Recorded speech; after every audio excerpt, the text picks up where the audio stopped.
Tech ലോകത്തു നിന്നുള്ള വാർത്തകൾ.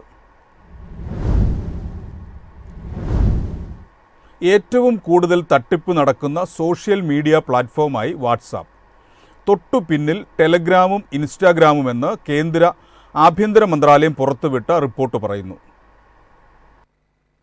വിവിധ സോഷ്യൽ മീഡിയ പ്ലാറ്റ്ഫോമുകൾ വഴി നടന്ന സൈബർ തട്ടിപ്പുകളെക്കുറിച്ച് കേന്ദ്ര ആഭ്യന്തര മന്ത്രാലയത്തിന് ലഭിച്ച പരാതികളുടെ അടിസ്ഥാനത്തിലാണ് കണക്ക് തയ്യാറാക്കിയിരിക്കുന്നത്. കഴിഞ്ഞ വർഷം ആദ്യ 3 മാസങ്ങളിലായി വാട്സാപ്പ് വഴിയുള്ള തട്ടിപ്പുകളുമായി ബന്ധപ്പെട്ട് ആകെ 43,797 പരാതികളാണ് ലഭിച്ചത്. ടെലഗ്രാമിലൂടെയുള്ള തട്ടിപ്പുകളെക്കുറിച്ച് 22,680 പരാതികളും ഇൻസ്റ്റഗ്രാമിലൂടെയുള്ള തട്ടിപ്പിനെതിരെ 19,800 പരാതികളും രജിസ്റ്റർ ചെയ്തു. ആഭ്യന്തര മന്ത്രാലയത്തിന്റെ 2023-24 വാർഷിക റിപ്പോർട്ട് അനുസരിച്ച് സൈബർ തട്ടിപ്പുകാർ കുറ്റകൃത്യങ്ങൾക്കായി കൂടുതൽ കൂട്ടുപിടിക്കുന്നത് ഗൂഗിൾ സേവന പ്ലാറ്റ്ഫോമുകളെയാണ്. തൊഴിലില്ലാത്ത യുവാക്കൾ, വീട്ടമ്മമാർ, വിദ്യാർത്ഥികൾ, നിർധനരായ ആളുകൾ എന്നിവരെയാണ് സൈബർ തട്ടിപ്പുകാർ പ്രധാനമായും ലക്ഷ്യമിടുന്നതെന്നും റിപ്പോർട്ട് ചൂണ്ടിക്കാട്ടുന്നു. News desk MyFin TV. സംസ്ഥാനത്ത് സർവീസ് നടത്തുന്ന വന്ദേ ഭാരത് ട്രെയിനിലെ കോച്ചുകളുടെ എണ്ണം വർദ്ധിപ്പിക്കുന്നു. തിരുവനന്തപുരത്തു നിന്നും കാസർഗോഡേക്കും തിരിച്ചും സർവീസ് നടത്തുന്ന ട്രെയിനിൽ ഇനി 4 കോച്ചുകൾ അധികമായി ചേർക്കും. നിലവിൽ 16 കോച്ചുകളുമായാണ് തിരുവനന്തപുരം, കാസർഗോഡ്, തിരുവനന്തപുരം വന്ദേ ഭാരത് സർവീസ് നടത്തുന്നത്.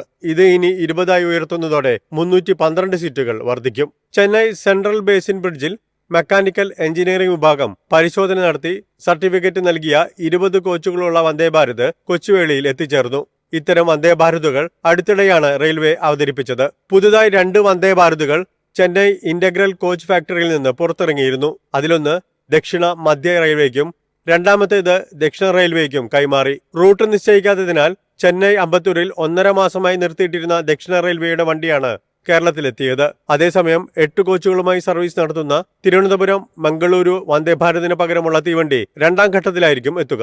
കേരളത്തിൽ നിന്ന് കൊണ്ടുപോകുന്ന 16 കോച്ചുകളുള്ള വന്ദേ ഭാരത് ദക്ഷിണ റെയിൽവേയുടെ സ്പെയർ വണ്ടിയായി തൽക്കാലം ഉപയോഗിക്കും. മൈസൂരു ചെന്നൈ വന്ദേ ഭാരതിന്റെ 1 മാസത്തെ അറ്റകുറ്റപ്പണി ഫെബ്രുവരിയിൽ നടക്കും. ആ സമയം ഈ വണ്ടി പകരം ഓടിക്കാനാണ് തീരുമാനം. News desk MyFin TV. Digital അറസ്റ്റിനു പിന്നാലെ പിഗ് ബുച്ചറിംഗ് സ്കാമുമായി സൈബർ തട്ടിപ്പുകാർ. തൊഴിൽ രഹിതർ, വീട്ടമ്മമാർ, വിദ്യാർത്ഥികൾ എന്നിവരെ ലക്ഷ്യമാക്കിയുള്ള തട്ടിപ്പിനെ കരുതിയിരിക്കണമെന്ന് കേന്ദ്ര ആഭ്യന്തര മന്ത്രാലയം മുന്നറിയിപ്പ് നൽകി.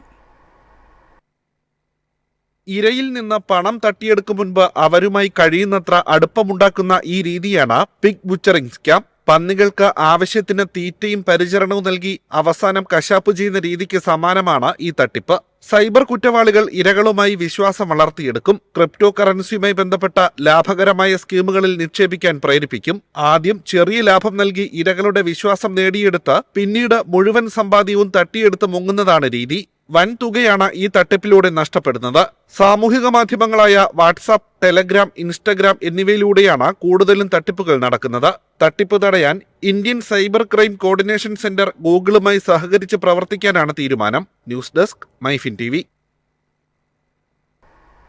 ഉപഭോക്താവിന് തെറ്റായ ഉൽപ്പന്നം നൽകിയ ഫ്ലിപ്കാർട്ടിന് 25,000 രൂപ പിഴ ചുമത്തി ഉപഭോക്തൃ തർക്ക പരിഹാര കമ്മീഷൻ. ഓൺലൈനിൽ ട്രിമ്മർ വാങ്ങാൻ ഓർഡർ കൊടുത്ത യുവാവിന് 3ാം തവണയും തെറ്റായ ഉൽപ്പന്നം നൽകിയതിനാണ് പിഴ. പുതുപ്പള്ളി സ്വദേശി CG സന്ദീപിന്റെ പരാതിയിലാണ് ഓൺലൈൻ ഷോപ്പിംഗ് സൈറ്റായ ഫ്ലിപ്കാർട്ടിനെതിരെ നടപടിയെടുത്തത്. ട്രിമ്മർ ഓർഡർ ചെയ്തപ്പോൾ വ്യത്യസ്തമായ ഉൽപ്പന്നമാണ് ലഭിച്ചതെന്ന് കാട്ടി തുക റീഫണ്ട് ചെയ്യുന്നതിന് സന്ദീപ് അപേക്ഷിച്ചു. പിന്നീട് അതേ ട്രിമ്മർ വീണ്ടും ഓർഡർ ചെയ്തു. വീണ്ടും തെറ്റായ ഉൽപ്പന്നം കിട്ടുകയും ഇത് സ്വീകരിക്കാതെ തിരിച്ചയക്കുകയും ചെയ്തു. ഫ്ലിപ്കാർട്ടിന്റെ കസ്റ്റമർ കെയറിൽ പുതിയ പരാതിയും നൽകി. 3ാം തവണയും ഇത് ആവർത്തിച്ചപ്പോഴാണ് ഇദ്ദേഹം പരാതി നൽകിയത്. ആദ്യം ഫ്ലിപ്കാർട്ടിന് പരാതി നൽകിയെങ്കിലും മറുപടി ലഭിച്ചില്ല. തുടർന്ന് കോട്ടയം ഉപഭോക്തൃ തർക്ക പരിഹാര കമ്മീഷനിൽ പരാതി നൽകുകയായിരുന്നു. കൃത്യത ഉറപ്പാക്കാൻ ഓൺലൈൻ മാർക്കറ്റിംഗ് സ്ഥാപനങ്ങൾ കർശന നടപടി സ്വീകരിക്കണമെന്ന് ജില്ലാ ഉപഭോക്തൃ തർക്ക പരിഹാര കമ്മീഷൻ ഉത്തരവിൽ നിർദ്ദേശിച്ചു. പിഴയായി അടയ്ക്കാൻ നിർദ്ദേശിച്ച 25,000 രൂപ ഉപഭോക്താവിന് നഷ്ടപരിഹാരമായി നൽകാനും നിർദ്ദേശിച്ചു. News desk MyFin TV. Electric വാഹന വിഭാഗത്തിന് മികച്ച വർഷമായിരുന്നു കടന്നുപോയത്. 2024 രാജ്യത്ത് മൊത്തം വിറ്റ EVകളിൽ 59% ഇലക്ട്രിക് 2 വീലറുകളാണ്. ഒല ഇലക്ട്രിക്കാണ് വിൽപ്പനയിൽ 1ാം സ്ഥാനത്ത്. കഴിഞ്ഞ വർഷം 11.4 ലക്ഷം ഇലക്ട്രിക് ഇരുചക്ര വാഹനങ്ങളാണ് ഇന്ത്യക്കാർ വാങ്ങിക്കൂട്ടിയത്. ഇത് മൊത്തം വിറ്റഴിഞ്ഞ ഇവിയുടെ 59% വരും. 2024 തുടക്കം മുതൽ മുക്കാൽ ഭാഗം വരെയും ഇലക്ട്രിക് ടൂ വീലർ സെഗ്മെന്റ് ലീഡേഴ്സായ ഓല ഇലക്ട്രിക്കിന് ആരും വെല്ലുവിളി ഉയർത്തിയിരുന്നില്ല. ഓഹരി വിപണിയിൽ ലിസ്റ്റ് ചെയ്ത കമ്പനിക്ക് ബ്ലോക്ക് ബസ്റ്റർ തുടക്കവും ലഭിച്ചു. എന്നാൽ 2024 അവസാന ലാപ്പിൽ ഓലയ്ക്ക് ചെറുതായി കാലിടറിയതായാണ് കണക്കുകൾ സൂചിപ്പിക്കുന്നത്. ഡിസംബറിൽ ഓലയെ കടത്തിവെട്ടി ബജാജ് ഇലക്ട്രിക് ടൂ വീലർ സെഗ്മെന്റിൽ ഒന്നാമനായി.